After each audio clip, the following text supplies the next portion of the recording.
त्रिदलं त्रिगुणाकारं त्रिनेत्रं च त्रियायुधं त्रिजन्म पापसंहारम्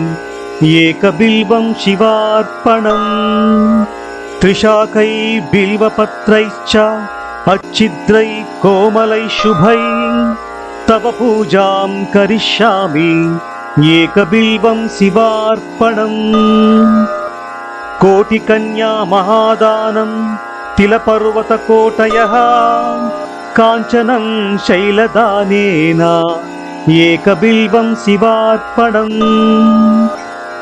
काशीक्षेत्रनिवासं च कालभैरवदर्शनं प्रयागे माधवं दृष्ट्वा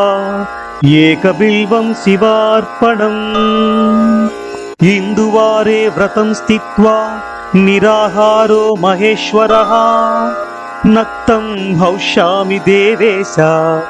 एकबिल्वं शिवार्पणम् रामलिङ्गप्रतिष्ठा च वैवाहिककृतं तथा तटाकानि च सन्धानम् एकबिल्वं शिवार्पणम् अखण्डबिल्वपत्रं च आयुतं शिवपूजनं कृतं नाम सहस्रेण एकबिल्वं शिवार्पणम्।